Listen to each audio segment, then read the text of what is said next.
Chapter 3 बहुत अच्छा काम किया। जैसे ही एक लुटेरा प्रतीक को गन दिखाकर नंगा करने की कोशिश करता है तो प्रतीक उसे कहता है, देखिए यह आप गलत कर रहे हैं, ऐसा आपको नहीं करना चाहिए। ये सुनकर एक लुटेरा प्रतीक के मुंह के पास अपना गन ले जाते हुए कहता है, अबे तू अब हमें सिखाएगा कि क्या गलत है और क्या सही है।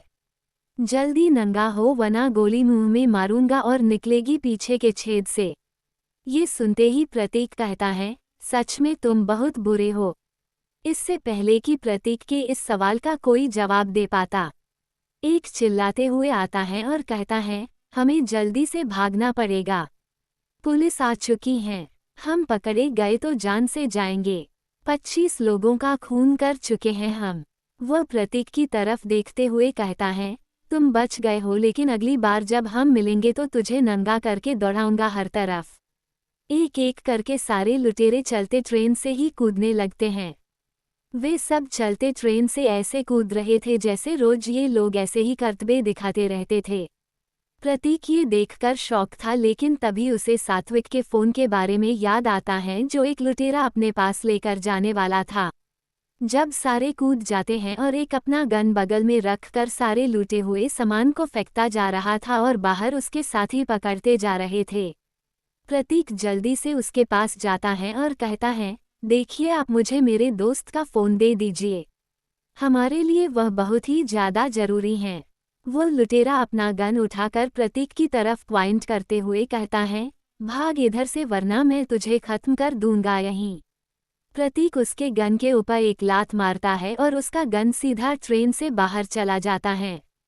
वह प्रतीक को मारने की कोशिश करता है लेकिन प्रतीक उसके हाथ को ऐसे पकड़ लेता है जैसे वह कोई बच्चा है। प्रतीक कहता है, मुझे तुमसे कोई लेना देना नहीं है, तुम बस मेरे दोस्त के फ़ोन को दे दो, मैं चला जाऊंगा। वो लुटेरा चिल्लाते हुए कहता है, छोड़ मेरा हाथ, पुलिस आ रही है, जाने से मुझे वरना पकड़ा जाऊंगा। प्रतीक कहता है, क्या बात है, अच्छा किया बता दिया, अब तो मैं तुम्हें बिल्कुल भी नहीं जाने दूंगा। पुलिस तुम्हें लेकर जाएगी और तुम्हारे किए गए कर्मों की सजा देगी तुम्हें। इधर सात्विक प्रतीक के अभी तक वापस नहीं आने की वजह से परेशान हो रहा था। वह जल्दी से उठकर बाहर की तरफ आता है तो देखता है कि प्रतीक एक लुटेरे को पकड़ा हुआ था और उसके हाथ को पकड़कर उसके पीठ के पीछे दबाता जा रहा था। वह लुटेरा दर्द से अपने हाथ पैर मार रहा था लेकिन प्रतीक से खुद को छुड़ा नहीं पा रहा था। सात्विक प्रतीक को ऐसे देखते हुए कहता है, अरे यार इसे थोड़ी देर के लिए क्या छोड़ा, इसने तो कांड कर दिया। प्रतीक सात्विक को देखते हुए कहता है, अरे सात्विक इसके बाकी साथी पैसे तो ले गए लेकिन तुम्हारा फ़ोन इसी के बैग में है, ले लो। सात्विक अपना फ़ोन निकालता है और प्रतीक से कहता है, फ़ोन मिल गया ब्रो, अब इसे जाने दो। प्रतीक कहता है, नहीं सात्विक, अभी पुलिस आएगी और इसे लेकर जाएगी, इसने कई लोगों को मारा है, इसे इसकी सजा दी जाएगी। कितना दर्द हुआ होगा जिन्हें इन लोगों ने मारा होगा। सात्विक कुछ कहने ही वाला होता है कि पुलिस के लोग वहां आ जाते हैं और एक कहता है, कहाँ है लुटेरे। प्रतीक कहता है, ये रहा, मैंने इसे पकड़ लिया है, बाकी तो भाग गए लेकिन यह मेरे पकड़ में आ गया। ये भी उन लोगों में से एक है जिन्होंने ट्रेन को लूटा है। पुलिस उसे पकड़ लेते हैं और वो लुटेरा प्रतीक की तरफ देखते हुए कहता है, ये तूने सही नहीं किया है, एक बार बाहर आने दे, उसके बाद तुझे पाताल से भी निकालकर टुकड़े टुकड़े कर दूंगा। पुलिस इंस्पेक्टर उसे एक जोरदार थप्पड़ मारता है और कांस्टेबल से कहता है, लेकर चलो उसे, अच्छी खातिरदारी होगी इसकी। इंस्पेक्टर प्रतीक के कंधे पर हाथ रखते हुए कहता है, बहुत अच्छा काम किया है तुमने। प्रतीक को ये सुनकर ऐसा लग रहा था जैसे उसने कोई बहुत ही बड़ा काम कर दिया है। वह स्माइल करते हुए कहता है, ये तो करना ही था, हम नहीं करेंगे तो कौन करेगा। इंस्पेक्टर प्रतीक को नज़रअंदाज करते हुए वहां से चला जाता है। प्रतीक सोच में पड़ जाता है कि इंस्पेक्टर ने उसे नज़रअंदाज क्यों किया। सात्विक प्रतीक को खींच कर ले जाते हुए कहता है, मैंने तुम्हें क्या कहा था, कुछ भी मत करना, लेकिन तुम तो हीरो बनना चाहते हो। प्रतीक कहता है, इसमें हीरो बनने जैसा क्या हुए, ये हमारा फर्ज है सात्विक, इस समाज के काम आना चाहिए। सात्विक हाथ जोड़कर कहता है, प्लीज प्रतीक ज्ञान मत दे और ये बताओ कि तुमने उसे पकड़ा क्यों था। प्रतीक कहता है, जब मैं वॉशरूम से बाहर आया तो वह मुझे बंदूक की नोक पर नंगा होने के लिए कह रहा था। तभी पुलिस आ गई, बाकी सब भाग गए। उसे पकड़कर मैंने उससे तुम्हारा फ़ोन मांगा तो वह मुझे धमकाने लगा, इसलिए मैं उसे पकड़कर फ़ोन निकालने वाला था, लेकिन तभी तुम आ गए, फिर पुलिस आ गई। सात्विक एक लंबी सांस लेते हुए कहता है, अब दोबारा ऐसा कुछ मत करना। अगर उन लुटेरों को पता चल जाता कि हम कहाँ जा रहे हैं तो गड़बड़ हो जाती। तुमने उन्हें कुछ बताया तो नहीं न? प्रतीक कहता है, मैं क्यों बताऊंगा उन्हें। सात्विक कहता है, अच्छा किया नहीं बताया। वैसे भी आगे दर्जनों स्टेशन है तो वे लोग कभी भी पता नहीं कर पाएंगे कि हम कहाँ जाएंगे। प्रतीक कहता है, अगर पता भी चल गया तो क्या, हम पुलिस से मदद ले लेंगे। सात्विक प्रतीक से कहता है, तू बहुत भोला है मेरे भाई। पुलिस कैसी होती है तुम्हें पता भी है।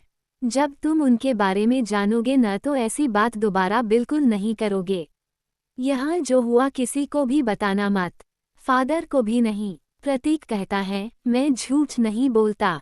सात्विक कहता है, मेरी कसम मत बताना, बताया तो हमारी दोस्ती खत्म।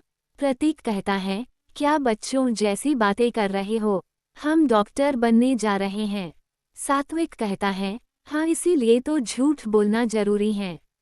प्रतीक कंफ्यूज होते हुए कहता है, इसका क्या मतलब है कि झूठ बोलना पड़ेगा। सात्विक कहता है, देख प्रतीक, अगर किसी पेशेंट को कोई घातक बीमारी आया जैसे कैंसर, हार्ट फेलियर, लंग्स और किडनी फेलियर, तो अगर तुम सीधा पेशेंट के मुंह पर सच बोल दोगे तो बेचारे को हार्ट अटैक आ जाएगा और वह वहीं खत्म हो जाएगा। इसलिए हमें झूठ बोलना चाहिए वहाँ कि हाँ आप बिल्कुल सही हैं।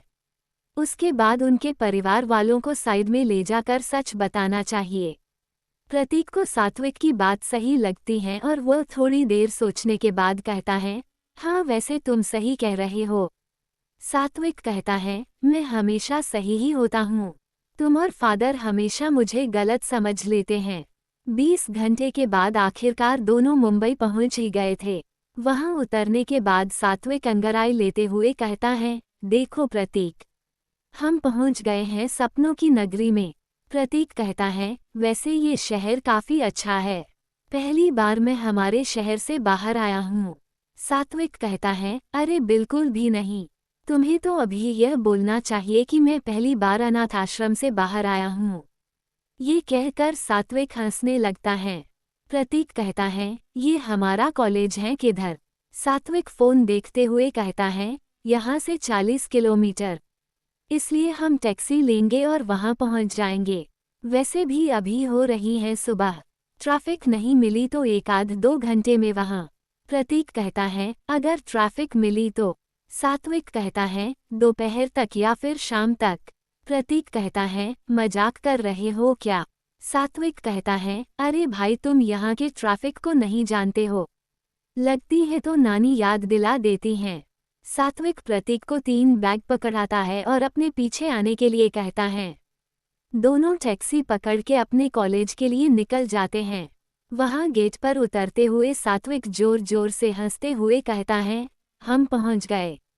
प्रतीक कहता है, तुम ऐसे क्यों हंस रहे हो, लोग तुम्हें पागल समझेंगे। सात्विक कहता है, लोग जाए भाड़ में, मुझे तो बस खूबसूरत और हॉट लड़कियों से मतलब है। खूबसूरत लड़कियों तैयार हो जाओ, तुम्हारे सपने का राजकुमार आ गया है। हद से ज्यादा एक्साइट होते हुए सात्विक अंदर की तरफ जाने लगता है तो प्रतीक पीछे से कहता है, सामान लेकर कौन जाएगा। सात्विक किसी डिप्रेस्ड जैसा लुक देते हुए कहता है, अगर मैं सामान लेकर चलूंगा तो लड़कियां मुझे कुली समझ लेगी और भाव नहीं देगी। To be continued.